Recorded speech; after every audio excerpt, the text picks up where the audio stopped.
Okay, got back out there on the practice field today. Really our focus with our older guys was just on us, getting better fundamentally. Give our coaches the last couple of days a chance to really just look at us and take the first games and just see where we're at, see the areas that we need to improve on, get a really good plan to finish this thing the right way the last four games. And so today's practice was really focused primarily on that. And tomorrow we'll transition into a little bit more of A&M, and then we'll practice Thursday too. And then after that we'll give the guys a couple days to relax their mind and bodies, to get ready to finish it. We let our young guys scrimmage. It was good to see those guys out and about and running around, some really good positive energy. Thought it was a real good day of practice. It was good to be out there, worrying about us getting better fundamentally and not have to worry about opponents. So I thought that was what really stood out to me today. Questions?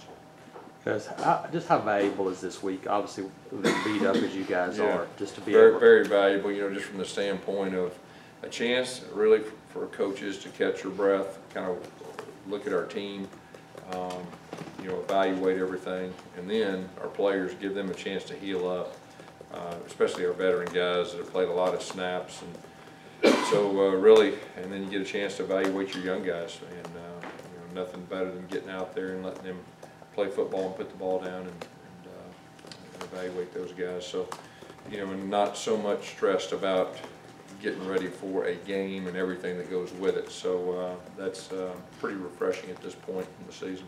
When you went back and looked at the film, what about the offensive line? Did you see that it was made y'all improve up front? Yeah, well, it gave us a chance. Okay, all right, gave us a chance to really see, what we're good at.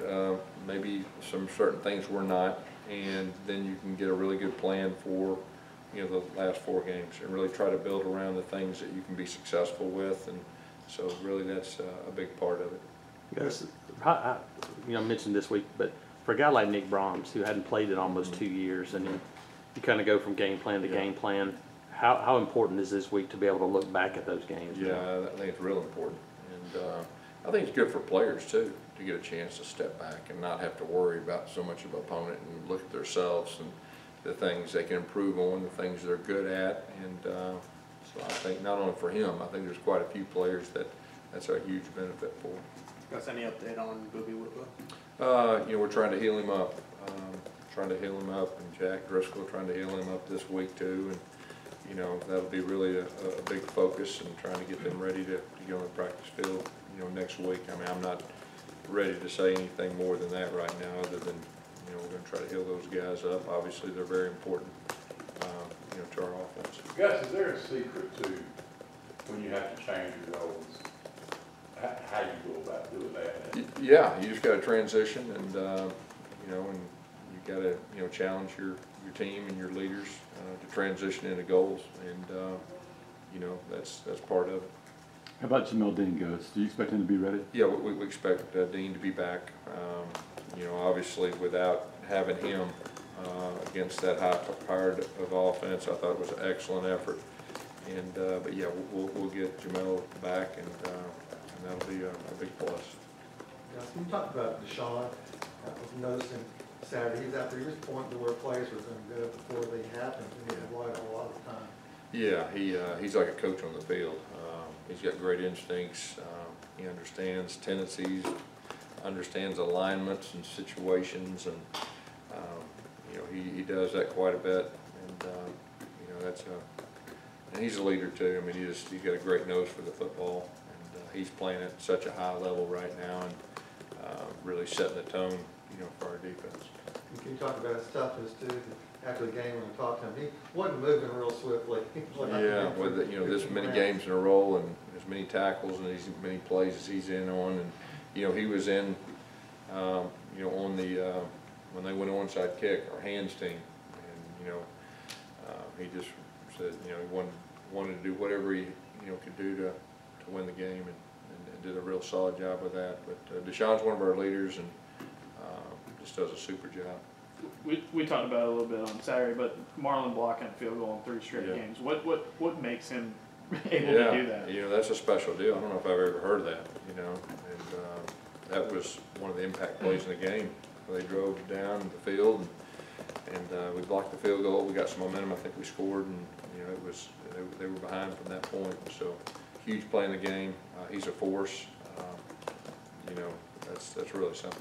How much recruiting do you get to do or send your staff out to do during this bye week? And do you feel like you have to do almost like more babysitting during a time where there's a tough stretch, you know, right beforehand? You know, we will. This week will be, a lot of it will be about recruiting and a chance to do that and get out on the road. And we had some guys out yesterday. We'll have guys out Thursday and Friday and Saturday. So it gives you a chance to, you know, really put a little extra energy in that. And our staff's doing a super job.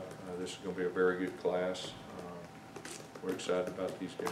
There was one player, I know you can't talk directly, but he said that he won't consider signing on the early signing date. And when a player says something like that, do you consider them like still committed, or what's your kind of feeling? Yeah, I mean, every situation is different. We had some last year that chose to sign afterwards. Each individual is different.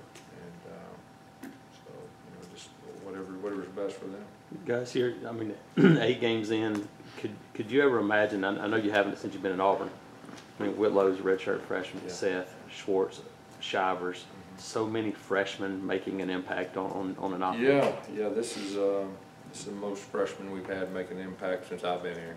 And, you know, the group, and there's some defensive guys too that are playing at a high level. They're not just playing, they're starting to make, you know, plays on a consistent basis. And, you know, that's real encouraging. And a lot of them aren't playing like freshmen anymore, so but we do have a bunch of them out there. When you have a mid-season scrimmage like that for younger guys, what types of things are you looking for? Well, really a chance to evaluate where they're at, the guys that have improved. You know, most of these guys have been on the scout team and everything that goes with it. And so we get a chance to see the ones who improved, give a chance to, you know, develop. I mean, that's a big part of the development of the players, and get some, you know, one-on-one coaching time with their position coaches. So I really think it's all above. Who caught your eye today in that scrimmage? I mean, it's, you know, we probably went 30 plays. I mean, I don't know if there was one thing or one person. You know, I mean, it's hard. You're kind of excited watching them all, really, to be honest with you. With guys as productive as Seth, Anthony, and Sean have been, can you take this bye week and say, hey, we're going to make more of an effort to get those guys more touches in the last 4 games? You know, I think what it does right now gives our coaches in all 3 phases a chance to get the best plan moving forward. You know, whoever touches the ball, who plays. You know, we just talked about those guys are getting better. I mean, as a collective group, and you know, that's real encouraging. What have you learned about yourself, you know, when you have your own expectations for a season to where you are now, 8 games in, you got a chance to reflect? Yeah, I mean, you just, I think anytime you start out, you got to reassess your goals. I mean, that's part of transition. And, you know, I think our team has done a good job with that. I think our team's in a really good spot, you know, moving forward with these last 4 games. And like I said, I'm really glad that the off week is here right now. It's a perfect time for us. And like I said, I think we're in a good spot.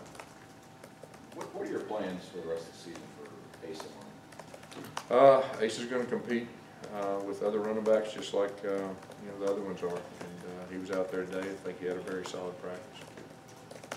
When Whitlow emerged the way he did, I mean, that first game you could see it, and now where he's at today, we know he was in that starting kind of job, you know, rotation, but what was the push for you to finally put him over Cam and the others?